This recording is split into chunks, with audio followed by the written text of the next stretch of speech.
Y otras cosas de la actualidad con el presidente de Vox, Santiago Abascal. Buenos días.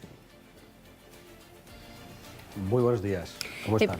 Empezamos por estas encuestas. Estas otras encuestas, todas, salvo el CIS, hay que decirlo, apuntan al mismo panorama y hablan de un gobierno en manos del Partido Popular. Mientras Vox no lo impida, Vox subiría de los 33 escaños actuales y tendría en su mano decidir si el gobierno es del Partido Popular o no. Pero es que el líder del Partido Popular no quiere gobernar ahora mismo con nadie, ni con Vox ni con nadie. Lo he vuelto a decir esta mañana. Si le parece, escuchamos a Feijóo.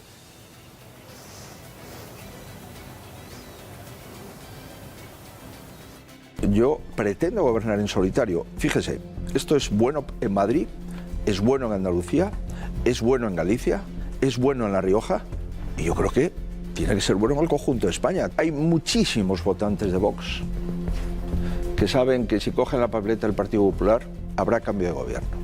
Hay muchos votantes de Vox que no están de acuerdo con lo que ha hecho Vox abandonando unilateralmente los gobiernos del Partido Popular en las comunidades autónomas. Pues está el señor Feijóo apelando a los suyos. ¿Qué le parece? Bueno, no sé a cuál de las mentiras del señor Alberto Núñez Feijóo tengo que contestar.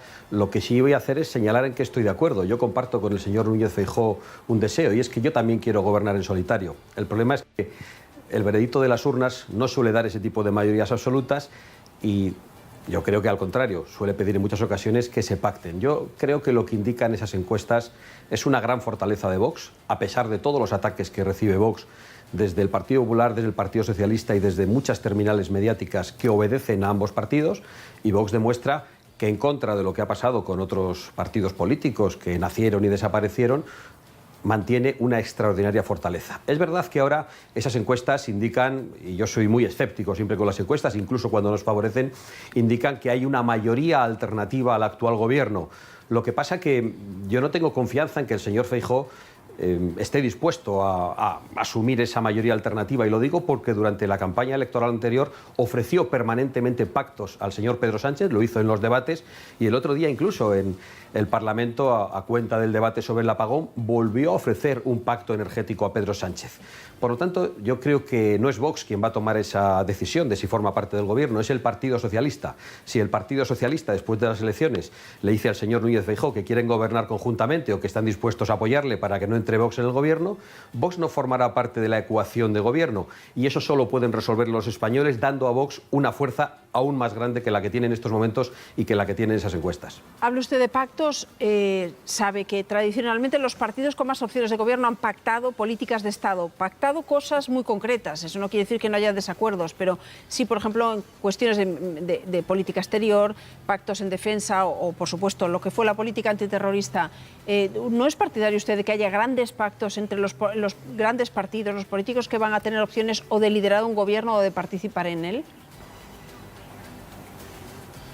Bueno, desde luego que no estoy a favor de esos grandes pactos, porque esos grandes pactos son los que nos han traído hasta esta situación en la que estamos. Hay un gran pacto en Bruselas donde el Partido Popular y el Partido Socialista gobiernan conjuntamente y hacen la legislación conjuntamente, votan conjuntamente en Bruselas en el 90% de las ocasiones en el Parlamento Europeo, y esa legislación llega a España y luego aquí mantienen la mascarada o la estafa de hacer creer a sus electores que están en desacuerdo cuando comparten las políticas migratorias, comparten el Pacto Verde que arruina nuestra industria, que arruina el campo, comparten en gran medida toda la ideología woke e incluso las subidas fiscales, porque aunque ahora en la oposición el Partido Popular diga que quiere bajar los impuestos, lo cierto es que cuando llega al poder lo que ha hecho, y lo vimos con Mariano Rajoy, fue subir los impuestos brutalmente, más incluso de lo que planteaba Izquierda Unida. Por lo tanto, yo no estoy a favor de que se mantengan esos pactos, estoy a favor de una alternativa al socialismo y de una alternativa a los pactos que el Partido Popular y el Partido Socialista han llevado adelante en Bruselas y que afectan a toda la legislación española y a nuestro día a día. La semana pasada vimos una maniobra política del líder de los socialistas extremeños consiguiendo un aforamiento exprés para evitar ser juzgado por la misma jueza pues, que ha llevado la instrucción del hermano de Sánchez. Ustedes van a recurrirlo, ahora me lo explica, pero vamos a recordar a la gente que nos está viendo de qué maniobra estamos hablando, porque desde luego es complejo, pero importante. José Ignacio. No, en concreto, además, María, el coordinador jurídico de Vox, Jordi Buxade, lo que ha hecho es presentar un recurso ante la Junta Electoral de Extremadura. Sostiene que los candidatos que dimitieron, ahora vamos a explicar eso, obraron así obligados por los dirigentes de su partido, del PSOE. En su comparecencia en la misma puerta del Tribunal Supremo este fin de semana, el dirigente de Vox ha hablado de fraude de ley, de abuso de derecho y de insulto a la democracia. Vamos a recordar de lo que estamos hablando. Gallardo concurrió como número 23 de la lista del PSOE por Badajoz. Sacaron 16 diputados hace 2 años y cuando todo apuntaba al procesamiento por el caso del hermano de Sánchez, se inició esta maniobra para sentarle en el escaño y conseguirle aforamiento. Para eso tuvo que dimitir una diputada, pero aún quedaban 3 candidatos de la lista por delante y todos ellos renunciaron uno por uno a tomar posesión para que el turno corriera finalmente hasta Gallardo. Y el nombramiento del señor Gallardo es un auténtico fraude de ley, un abuso de derecho, un insulto a nuestra ley electoral y a la propia democracia. Si Felipe González acabó con la separación de poderes, Sánchez va a acabar con todo vestigio de democracia, de independencia y de libertad de las instituciones. Es un fraude como una catedral de grande desde el punto de vista político que un dirigente del Partido Socialista de la justicia y de ralentizar y retrasar un proceso judicial que ya está abierto.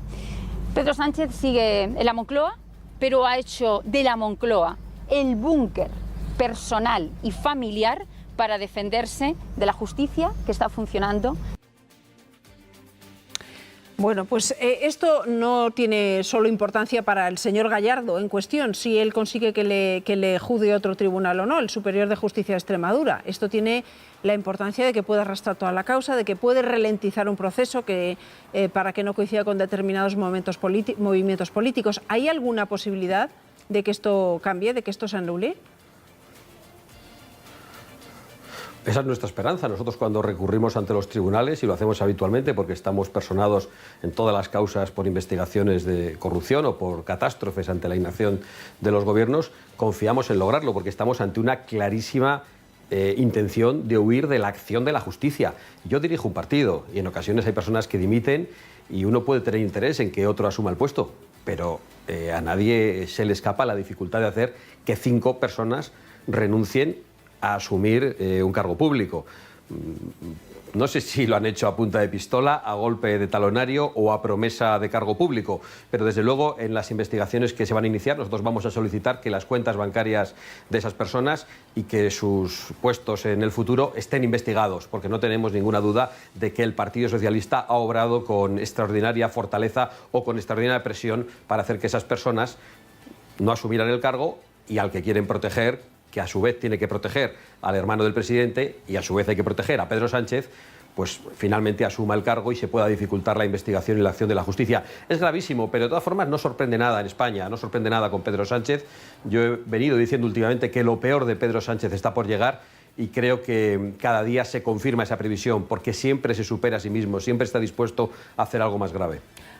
Ustedes están personados en varias causas, unas 25 creo, de causas judiciales, investigaciones que están abiertas. Estamos viviendo un momento con muchísima tensión entre justicia y política y particularmente entre poder judicial y poder, digamos, ejecutivo, con una sensación generalizada de que unos y otros se señalan como sospechosos, particularmente como se señalan los jueces, esa sensación de que todos tienen que tener una etiqueta política. ¿No le preocupa el desgaste de la confianza de la ciudadanía en un poder que es fundamental en una democracia, que es la justicia?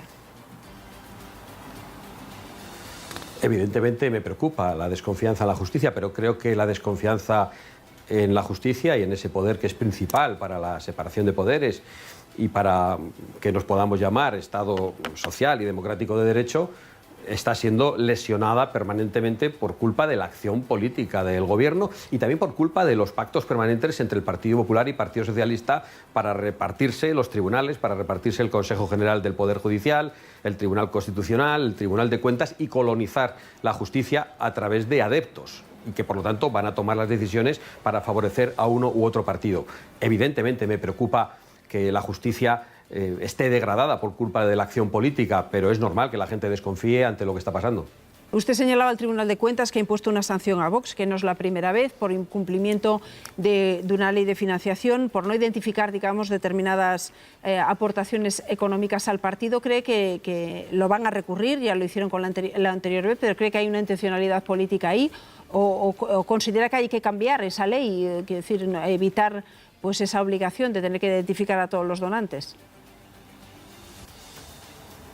Bueno, yo creo que hay una clarísima intencionalidad política, entre otras razones lo creo yo y lo cree una parte de ese tribunal que votó absolutamente dividido, pero que no tengo tampoco ninguna duda de que recibió una instrucción del gobierno para perseguir a Vox de una manera brutal, de una manera desproporcionada y de una manera injusta, porque aunque el presidente del gobierno se riera en la tribuna del Congreso sobre esto, es verdad que era por vender pulseritas en las carpas informativas y porque Vox tiene la intención, que no tiene ningún otro partido político en España, de financiarse con las cuotas de sus afiliados, de financiarse con las donaciones que puede recibir y que a los españoles se les indulte tener que estar pagando a los partidos políticos, a los sindicatos, a las organizaciones patronales, a las organizaciones no gubernamentales, que cada uno sostenga a aquellos a los que apoya. Ese es nuestro objetivo y por eso nos hemos convertido en unos enemigos del sistema y somos perseguidos por aquellos que están hundidos en corrupción hasta las cejas, ellos y toda su familia, y también por aquellos que están envueltos en casos de corrupción muy graves, como algunos pendientes de juzgar, y me refiero al caso Kitchen.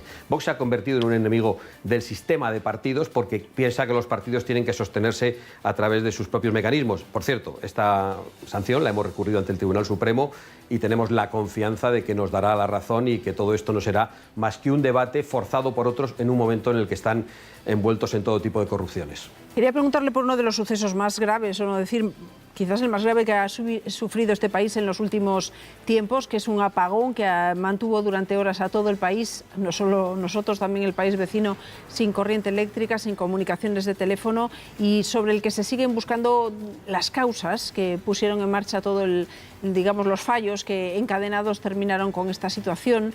Pero en estos últimos días hemos leído una información en un diario británico de Telegraph que está apuntando a que formaba parte de un ensayo del gobierno para ver si se puede aguantar sin nucleares.